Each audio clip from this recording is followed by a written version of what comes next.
My daughter told me I was too embarrassing for her party in my own house. Maybe stay in your room, Mom. So I called a realtor the next day and put the house on the market. Their faces turned pale when they saw the for sale sign. I never thought I'd be hiding in my own bedroom closet at 56 years old, listening to the sounds of crystal glasses clinking and fake laughter floating up from my living room. But here I was, pressed between winter coats, trying not to breathe too loudly while my daughter hosted her networking soiree downstairs. My name is Saudi, and 2 years ago I made what I thought was a temporary arrangement to help my only child. Just 6 months, Mom, Erin had said, her eyes wide and pleading. Abel and I just need time to save for a down payment. I should have known better. I should have seen the signs. Earlier today, as I was arranging fresh flowers in the kitchen, my Sunday ritual for 25 years, Erin stormed in wearing that designer dress that probably cost more than my monthly pension. Mom, about tonight's party, she twisted her wedding ring, something she does when she's about to say something particularly cruel. Could you maybe not be around? I set down my scissors. Excuse me? It's just that Abel's boss is coming and some really important people from his firm. She wouldn't meet my eyes. We need everything to be perfect. Perfect meaning without your mother. The words felt like glass in my throat. Don't be dramatic. It's just you tend to tell those stories about your teaching days, and your clothes are a bit. She gestured vaguely at my floral blouse. Dated. From the living room, I heard Abel's voice. Honey, did you talk to her? Working on it, Erin called back before turning to me. Maybe you could visit Tori tonight? Tori's visiting her daughter in Seattle. I watched my daughter's face fall, knowing she'd have to find another solution to hide her embarrassing mother. Well, could you just stay in your room then, please? For me. The please wasn't really a please. It was a command dressed up in daughter's clothing. I nodded, not trusting myself to speak, and watched her click away in her ridiculous heels across my hardwood floors. Floors her father and I had installed ourselves 20 years ago. That's how I ended up in this closet, because even my bedroom wasn't far enough away. I could hear them through the heating vent, crystal clear, as if I were sitting right there. Such a lovely home, a woman's voice drifted up. Have you and Abel lived here long? Oh, we've made it our own, Erin replied smoothly. The previous owner's taste was a bit quaint, but we've been modernizing. Previous owner. The words hit me like a physical blow. I pressed my hand against my mouth to keep from making a sound. Speaking of modernizing, Abel's voice now, we're thinking of converting the upstairs into a proper master suite. That old bedroom up there is barely used anyway. My bedroom. They were talking about my bedroom? A text lit up my phone in the darkness. You okay? Haven't heard from you all day. It was Tori checking in from Seattle. I started typing, hiding in my closet while my daughter pretends I don't exist at her party. Then deleted it. Typed again, all fine, call you tomorrow. More laughter floated up. Someone was praising Erin's vision for the house. Another voice commented on the charming garden I'd cultivated for 3 decades, and Erin smoothly took credit for that, too. I closed my eyes, remembering the day we moved in. Mark had carried 4-year-old Erin on his shoulders while she squealed with delight. Our forever home, he'd said, kissing my cheek.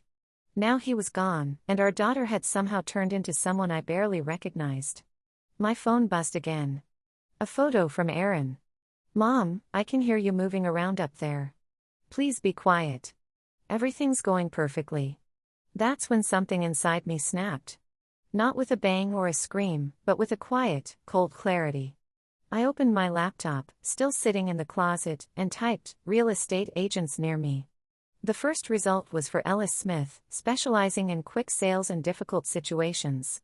His reviews mentioned his skill at handling sensitive family matters with discretion. Perfect. I clicked request consultation and selected tomorrow's earliest available slot. Then I opened my banking app and looked at my account balance. Healthy, thanks to Mark's life insurance and my own careful saving. More than enough to start over. From downstairs, Erin's laugh tinkled up through the vent again, followed by Abel's smooth voice discussing their investment in the property. I smiled in the darkness of my closet, a smile that would have shocked my daughter if she could have seen it. Tomorrow I would start taking back what was mine.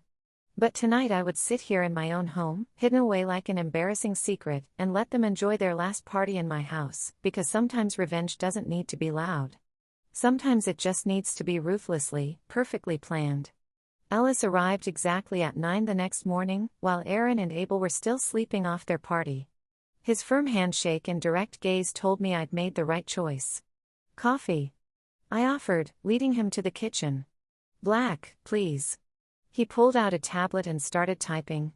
So, tell me what we're working with here. I explained the situation while brewing coffee, keeping my voice low. When I mentioned Aaron and Abel living here rent-free for 2 years, his eyebrows shot up. No formal rental agreement. Their family, I said, the words tasting bitter. Or so I thought. Family can be complicated. He took a sip of coffee. But legally this is straightforward. The house is solely in your name? Yes. My late husband and I paid it off 15 years ago. Ellis nodded, making notes. Current market value, you're looking at around $850,000. Given the location and condition, we could list at $875,000 and still move it quickly. The number made my hands shake slightly as I set down my cup. How quickly? I have a cash buyer looking in this neighborhood. We could have an offer by the end of the week. Before I could respond, footsteps thundered down the stairs. Aaron appeared in the doorway wearing silk pajamas and a scowl. Mom, what's going on? Her eyes darted between me and Ellis. Good morning, sweetheart. This is Ellis, my realtor. The color drained from her face. You're what? I'm selling the house. You're what? She gripped the door frame. You can't be serious. I'm very serious. I turned to Ellis. When can we list? I can have the sign up today, photos tomorrow. No, no, no. Erin's voice rose to a pitch I remembered from her teenage tantrums. You can't do this. We live here. Correction, you've been staying here, and now it's time for you to leave. Abel appeared behind her, still in his robe. What's all the shouting about? She's trying to sell our house. Erin's mascara from last night was smeared under her eyes. Your house. I stood up slowly. Funny, I don't recall your name on the deed. But we've been renovating, Abel stepped forward. We've invested. You painted 2 walls and bought new curtains, I cut in. Without asking me, I might add. Ellis cleared his throat. Perhaps I should give you all a moment. No need, I said firmly. We're done here. Please proceed with the listing. Erin's face contorted. Mom, you're being ridiculous. Where are we supposed to go? Not my concern anymore. The words felt like freedom. You'd throw your own daughter out on the street? Tears now, right on cue. You have 3 weeks to find an apartment. That's generous considering you haven't paid a dime in 2 years. Abel's face darkened. We'll fight this. Ellis spoke up, his tone professional but firm. I wouldn't advise that. Without a lease or any proof of financial contribution, you'd be wasting your time and money. I watched their faces as reality sank in. Erin's tears dried up remarkably quickly, replaced by cold fury. I am calling Grandma, she threatened. Go ahead. I already did. I smiled, remembering that conversation. She thinks it's about time I stood up for myself. 2 hours later, I stood in my front yard with Ellis, watching as he hammered the for sale sign into the lawn. Aaron and Abel had stormed out, probably to plot their next move. My phone buzzed. Tori, it's done? She asked when I answered. The sign just went up. You should see it. It's beautiful. How'd the princess take it? About as well as you'd expect. There were tears, threats, the works. Good. Tori's satisfaction was clear. It's about damn time, Saudi. I'm proud of you. Ellis walked back over, brushing dirt from his hands. I just got a text from that cash buyer I mentioned. They want to see the property tomorrow. Tomorrow. My heart jumped. They're motivated, and they're not looking to negotiate much if they like what they see. I watched a car slow down as it passed, the driver clearly reading the sign. In the upstairs window, I caught a glimpse of Erin's face, phone pressed to her ear, probably calling her friends to complain about her cruel mother. Perfect, I said, turning back to Ellis. The sooner the better. As I walked back inside, my phone dinged with a message from Aaron. "You'll regret this. You're making a huge mistake." I deleted it without responding and opened my laptop to start browsing coastal condos. Something about ocean views and no extra bedrooms for entitled children to claim. Sometimes the biggest mistakes we make are the ones we take too long to correct. But I was correcting this one now, and the view ahead looked crystal clear. The attic had always been my secret sanctuary. While Aaron and Abel were out networking at some overpriced restaurant, I climbed up there with a flashlight and started going through the boxes they'd stored without asking. What I found made my blood run cold. Credit card statements, dozens of them, all hidden in a box labeled winter decorations. I spread them across the dusty floor, my hands trembling as I did the math. The total was staggering. My phone buzzed. It was Tori's daughter. "Kansas mom said you needed legal advice. Can you come over? There's something you need to see." 20 minutes later, Ka sat cross-legged beside me in the attic, examining the statements. Her legal training showed in the methodical way she arranged the papers. "This is interesting," she said, holding up a credit card bill. "Look at the name." I squinted at the paper. Abel Bowen and Elizabeth Bowen. Who's Elizabeth? That's what I'd like to know. Ka pulled out her phone. "Give me a minute." While she made some calls, I dug deeper into the box. Hidden beneath the statements was a folder full of loan applications, all rejected. Each one listed my house as collateral. "Found something," Ka announced. "Elizabeth Bowen is Abel's mother. She died 3 years ago before they moved in here." "Exactly. And this credit card, it's still active." The implications hit me like a punch to the gut. They're using a dead woman's credit card. Credit card fraud. Ka nodded grimly. "Among other things, these loan applications, they forged your signature." A thud from downstairs made us both freeze. Voices drifted up. Aaron and Abel were home early. "Quick," I whispered, gathering the evidence. "Help me get these to my room." We crept down the attic stairs with our arms full of papers. Just as we reached my bedroom door, Aaron's voice rang out. "Mom, why is there a car in the driveway?" "Just a friend visiting," I called back, ushering Ka inside. "At this hour?" Footsteps on the stairs. I closed my bedroom door just as Aaron reached the landing. "Mom," she knocked sharply. "What are you doing?" "Getting ready for bed," I lied while Ka silently photographed every document with her phone. "With someone else in there." I heard voices. "Just on the phone, honey." Ka finished documenting everything and slipped the papers into her briefcase. We waited in tense silence until Aaron's footsteps retreated. "I'll need to show these to some colleagues," Ka whispered. "But Saudi, this is serious. They could face criminal charges." I sank onto my bed. I just wanted to sell the house. I didn't expect to uncover fraud. "Yeah, they probably didn't expect you to find it either." She squeezed my shoulder. "Want me to call my contact at the fraud department?" Before I could answer, my phone lit up with a text from Hugo, Abel's coworker. "Need to talk." "It's about Abel. Lunch tomorrow." I showed Ka the message. "Go," she said, "but record everything. I have a feeling there's more we don't know." The next day, I met Hugo at a quiet cafe 2 towns over. He looked nervous, constantly checking over his shoulder. "Abel's been bragging about some big business deal," he said, stirring his coffee endlessly. "Says he's using family property as leverage. My house. Thing is, he's been telling everyone at work it's his house, that you signed it over to them months ago." My hands clenched around my cup. "He what?" "There's more." Hugo leaned forward. "He's been moving company money around. Small amounts, but it adds up. I think he's been embezzling." "Why are you telling me this?" "Because the audit team is coming next month. And when they do," he shrugged, "Abel's going down. I just thought you should know since you're family." I almost laughed at that last word. Instead, I thanked him and called Ka as soon as he left. "It's worse than we thought," I told her. "Much worse." "Good," she replied. "The more evidence we have, the stronger our position. By the way, those cash buyers, they're coming tomorrow." I drove home slowly, thinking about the daughter I'd raised and the woman she'd become. The house was dark when I arrived, but I could hear Aaron and Abel arguing upstairs. We need more time, Erin's voice shrill with panic. It'll work out, Abel assured her. Trust me, I've got it under control.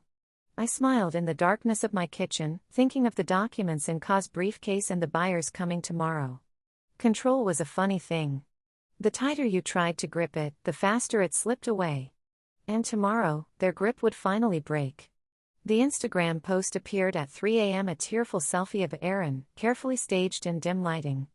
The caption read, "Sometimes the people who should love you the most hurt you the deepest. #toxic, #family, #pray for us." I scrolled through the comments over my morning coffee. Her friends were rallying, of course. Stay strong. Can't believe she'd do this to you. Parents can be so selfish. The doorbell rang. Ellis stood there with an elegant couple, the cash buyers. Mr. and Mrs. Patterson, he introduced them. They're very interested in the property. I led them inside just as Erin's book club members started arriving. She'd forgotten to cancel despite knowing about the showing. 6 women in designer yoga wear clustered in my living room, giving me cold stares. "Oh, Mom," Erin called out sweetly. "We're about to start our meeting. Maybe you could show these people around later?" "Actually," Mrs. Patterson spoke up. "We're here to see the house. All of it." Erin's friend Kayla stepped forward. "We've been meeting here every Wednesday for months. You can't just." "I can," I interrupted, "and I am. Ladies, you're welcome to reschedule at someone else's house." The look of mortification on Erin's face was worth every second of the past 2 years. Her perfectly curated image was cracking in front of her social circle. "Mom," she hissed. "You're embarrassing me." "No, honey, you're embarrassing yourself." I showed the Pattersons around while Erin's friends whispered and gathered their things. They loved the original hardwood floors, the garden views, the updated kitchen. Mrs. Patterson especially appreciated the built-in bookshelves Mark had installed. "Those will have to go," Erin cut in, appearing suddenly. "They're terribly outdated. Abel and I were planning too." "You were planning?" I turned to her. "Interesting. Tell me more about your plans for the house you don't own." Silence fell. The Pattersons exchanged glances. "Perhaps we should continue this another time," Ellis suggested smoothly. "No need," Mrs. Patterson said. "We've seen enough. We'd like to make an offer." Erin's face went white. She grabbed her phone and stormed upstairs. Later that afternoon, my own phone buzzed with a text from Kayla. "Can we meet alone?" We met at a coffee shop downtown. Kayla looked nervous, nothing like her usual polished self. "Erin doesn't know I'm here," she started. "But there's something you should know." She pulled out her phone and showed me a group chat. Erin was orchestrating a social media campaign complete with staged photos and sympathetic captions, all designed to paint me as an unstable mother having a midlife crisis. "She wants us all to share these stories," Kayla said. "Make it go viral." But she hesitated. I saw the credit card statements she left open on her laptop. "I know what they're doing." "Why are you telling me this?" "Because my mom did the same thing to my grandmother. Took advantage, manipulated, gaslighted. By the time my grandmother stood up for herself, she'd lost everything." Kayla's eyes met mine. "Don't let them win." Back home, I opened my laptop and created a simple blog post, starting over at 56, A Mother's Journey to Self-Respect. I detailed everything, the gradual takeover of my home, the financial discoveries, the social manipulation. No accusations, just facts. My phone pinged with a message from Ellis. The Pattersons made an offer. Full asking price, cash. Close in 2 weeks. Another notification popped up. Erin had posted again. "When someone shows you who they really are, believe them. #heartbroken, #family trauma." I smiled and hit publish on my blog post, then shared it in a popular forum for parents of adult children. Within hours, it had hundreds of comments and shares. "Don't let them gaslight you. Stand your ground. Selling the house is just the beginning. Get a lawyer." Erin must have seen it because she burst into my room without knocking. "Take it down," she demanded. "You're ruining everything. Like you tried to ruin me?" I kept my voice calm. "By the way, the Pattersons made an offer, full price. You can't." "I can." And I did. 2 weeks, Erin. Start packing. She stood there, mascara running, looking like the little girl who used to crawl into my bed during thunderstorms. But that little girl was gone, replaced by someone I barely recognized. Dad would be ashamed of you, she spat. No, honey. I turned back to my laptop. Dad would be ashamed of what you've become. After she left, I added an update to my blog post. Sometimes loving your children means showing them that actions have consequences, even when it breaks your heart. The comments flooded in, a chorus of support from strangers who understood exactly what it meant to take back your life one painful step at a time. You need to see this now. Ka's voice crackled through my phone. I'm sending a car. Don't tell Erin where you're going. 20 minutes later, I sat in Ka's office while she spread documents across her desk. The morning sun cast long shadows over papers that looked official and ominous. Remember those loan applications we found? She pointed to a highlighted section. They didn't just forge your signature once. They've been doing it systematically. What do you mean? They created a trust in your name, made themselves trustees. They've been using it to secure loans, credit lines, everything. She pushed her glasses up. They were planning to claim partial ownership of the house through some very creative legal manipulation. My hands started shaking. How much money are we talking about? Close to 200,000. All in your name. The room spun slightly. That's impossible. Someone would have noticed. They did. Ka pulled out another document. The FBI's fraud division has been watching Abel for months. That's why your house sale spooked them so badly. It wasn't just about losing their free ride. It was about their whole scheme falling apart. A knock at the door made us both jump. It was Tori carrying a dusty box. Found these in my attic, she said, setting it down. Mark's old letters and papers. You asked me to keep them after he died. Remember? I did remember. After Mark's death, I couldn't bear to look at them. Now Tori pulled out a sealed envelope with my name on it. It's dated 2 months before he passed, she said softly. My hands trembled as I opened it. My dearest Sadi, if you're reading this, I'm gone and something's happened to make you doubt yourself. I've watched Erin changing these past few years. The entitlement, the manipulation. I see how she treats you, even if you don't want to admit it. Don't let her take advantage of your love. Don't let her guilt you into giving away your security. You've worked too hard for that. I'm leaving everything to you, not her. For a reason. Trust your instincts. They're better than mine ever were. All my love, Mark. There's more, Ka said gently, giving me a moment to wipe my eyes. We found evidence that Abel's been embezzling from his firm, using the money to maintain their lifestyle, pay off some of those credit cards. The audit, I whispered, remembering Hugo's warning. Exactly. Ka's phone buzzed. She read the message and sat up straighter. That was my contact at the FBI. They're moving up their timeline. They want to talk to you tomorrow. About what? They need your statement about the forged documents, and, she hesitated. They want to know if you'll testify if this goes to court. Against my own daughter? Against 2 people who committed fraud, Tori cut in. Who happened to be related to you. I stared at Mark's letter, his familiar handwriting blurring through my tears. What happens to them if I cooperate? Best case, heavy fines, probation. Worst case, jail time. Ka's voice was gentle but firm. But Sadi, if you don't cooperate, you could be implicated. Those loans are in your name. My phone lit up with a text from Erin. Mom, we need to talk.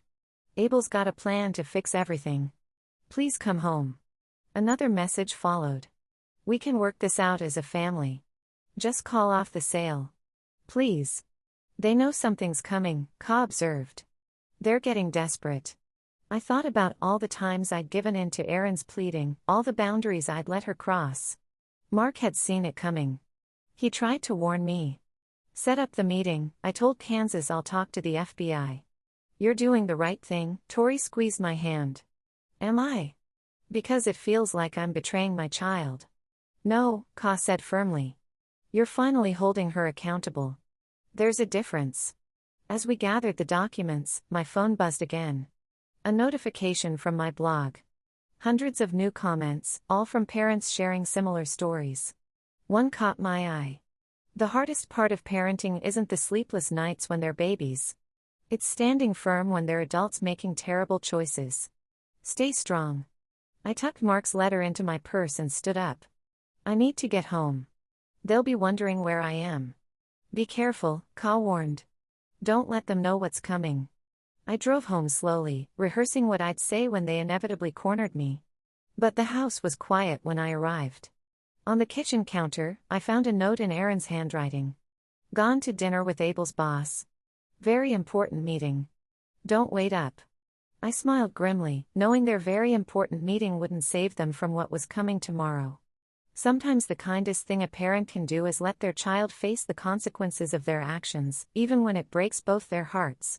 The FBI agents arrived at 7 a.m. sharp, just as Aaron and Abel were heading out for their morning coffee run. I watched through the window as their BMW pulled out of the driveway, neither of them noticing the unmarked car parked across the street. Mrs. Holland, the female agent, showed her badge. I'm Agent Torres. This is Agent Murphy. Thank you for meeting with us.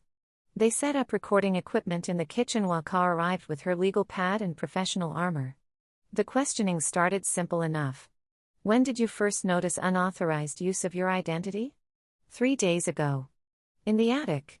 I described finding the documents, watching Agent Murphy take detailed notes. Halfway through my statement, the front door slammed. Erin's voice rang out. Mom, why is there another car in the drive? She froze in the kitchen doorway, coffee cups tumbling from her hands. Abel crashed into her from behind. What's going on? His usual smooth confidence cracked. Mrs. Holland is giving us a statement, Agent Torres said calmly. Please join us. A statement about what? Erin's voice went shrill. Mom, what are you doing? Perhaps you'd like to explain the trust documents we found. Ka spread papers across the table. The ones with Mrs. Holland's forged signature. Abel's face went ash white.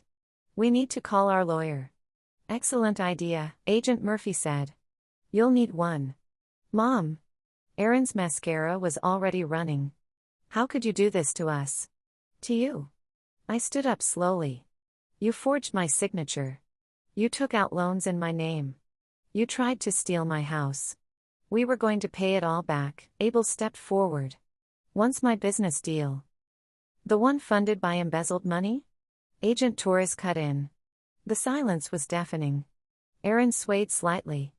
I think I'm going to be sick, she whispered. Sit down, Agent Murphy gestured to the empty chairs. Both of you. We have a lot to discuss. What followed was 2 hours of revelations. The agents laid out everything, the credit card fraud, the forged documents, the embezzlement scheme.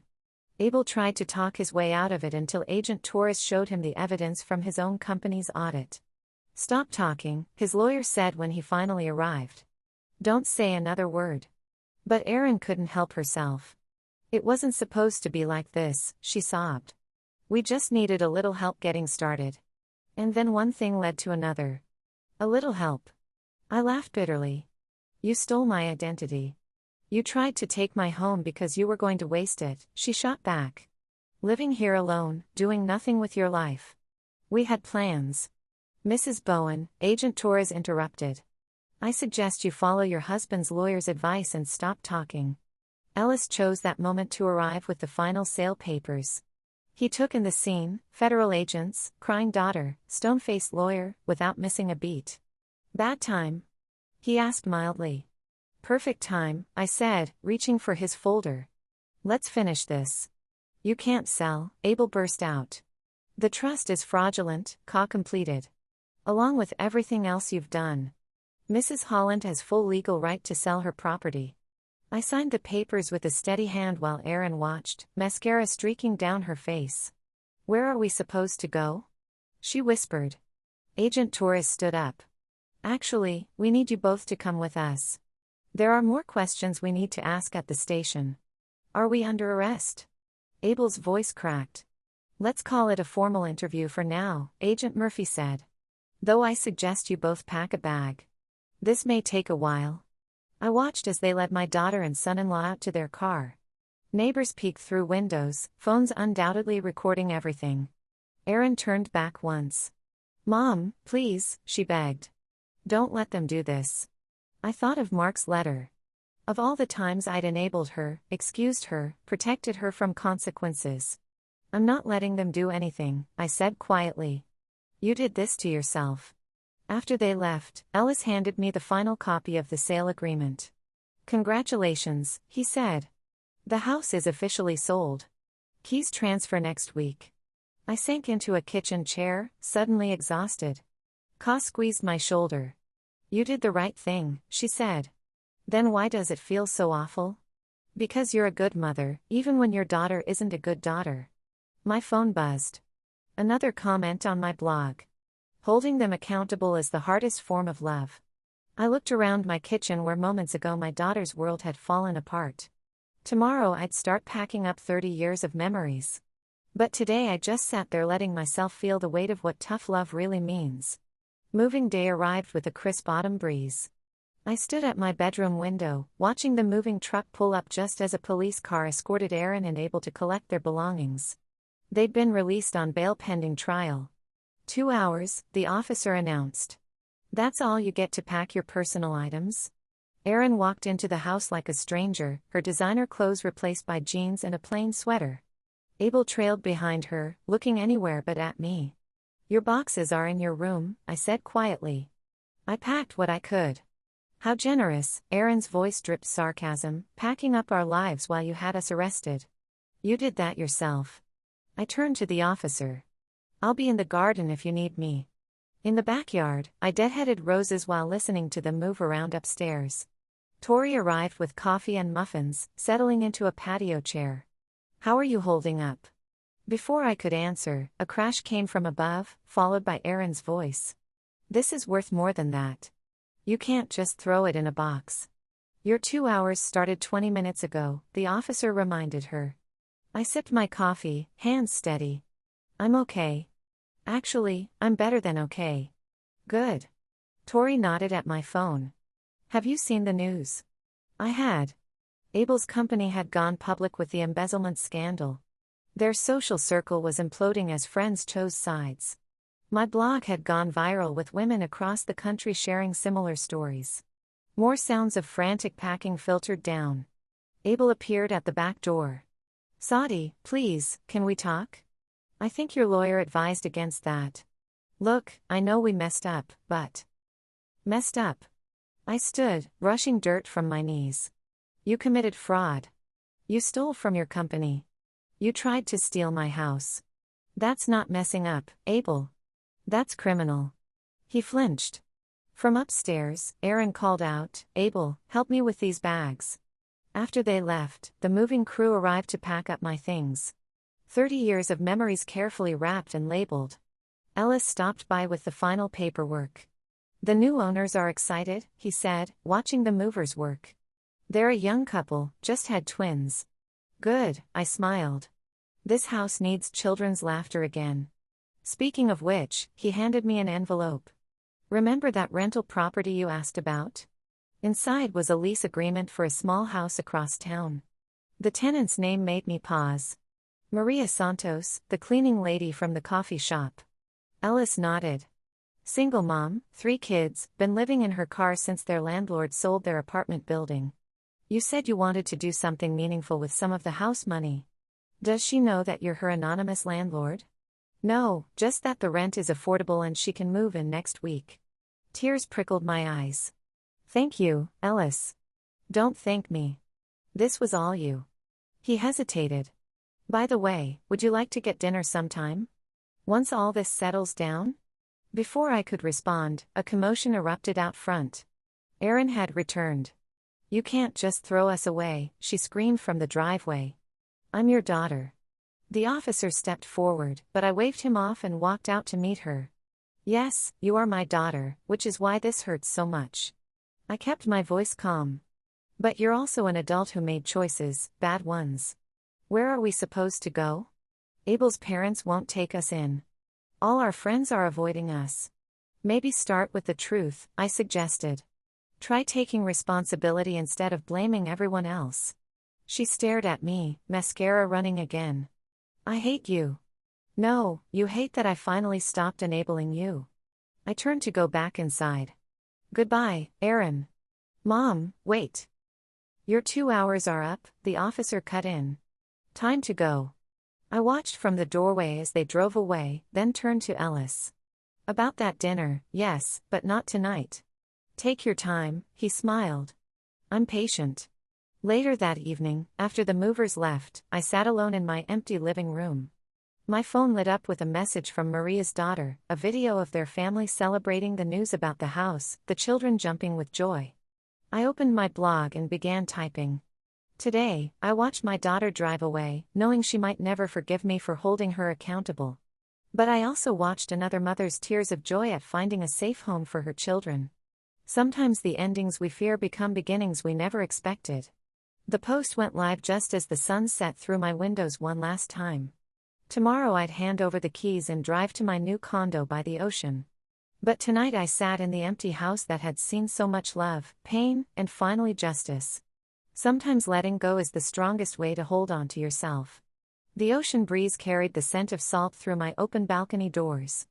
As I finished unpacking the last box, my phone buzzed with a news alert.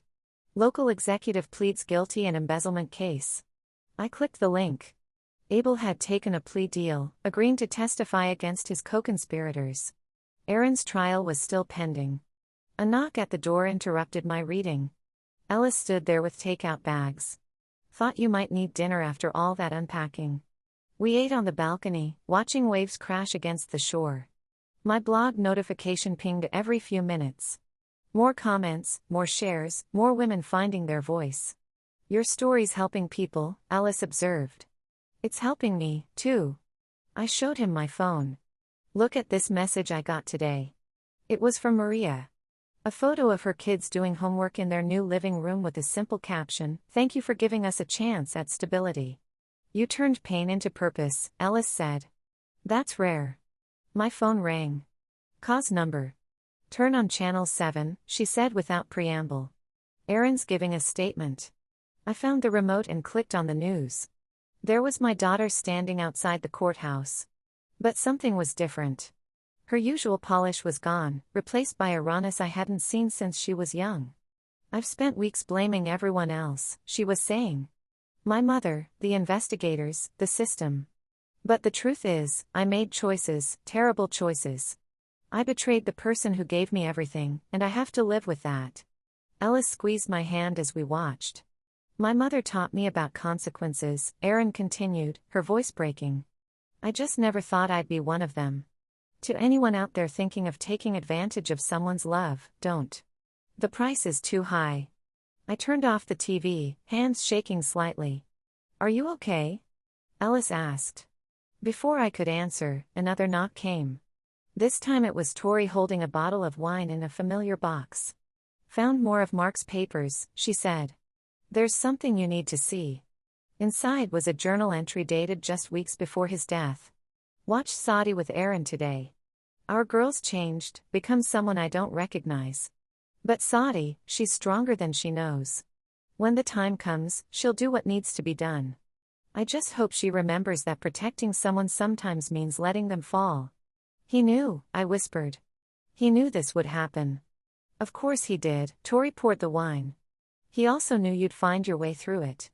My phone buzzed again. A text from Kayla, Aaron asked me to tell you she's starting therapy. Real therapy, not just for show. She said you'd want to know. It's a start, Ellis said, reading over my shoulder. Maybe. I walked back to the balcony. But I'm not waiting for her to change anymore. I've got my own life to live. Speaking of which, Tori grinned. Tell me more about these dinner dates with Ellis. We laughed, and for the first time in years, it felt completely genuine. The sound carried across the water as the sun set, painting the sky in colors I'd forgotten existed. Another message popped up on my phone from an unknown number. Aaron's new contact. I understand if you never forgive me, but I want you to know I finally understand what you did and why you did it. I'm sorry, Mom, for everything. I didn't respond. Not yet. Instead, I opened my laptop and began typing. Someone asked me today if I regret selling my house. If I regret pressing charges, if I regret choosing justice over comfort. The truth is, I only regret not doing it sooner. Because sometimes the hardest choices lead us exactly where we need to be. Ellis refilled my wine glass. What happens next? I don't know, I smiled. And for once, that feels perfect. Tori raised her glass. To new beginnings. To consequences, I added. To the view ahead, Ellis finished. We clinked glasses as the last light faded from the sky. Below my balcony, waves continued their eternal dance with the shore, advancing, retreating, finding their own rhythm. Like me, like life. My phone lit up one last time. A comment on my latest blog post. Your story gave me the courage to stop enabling my son. Yesterday, I finally said no. Today, I'm breathing easier. Thank you for showing us that love doesn't mean letting someone drown you. I closed my laptop and turned toward the people who had helped me find my strength. Tomorrow would bring what it brought.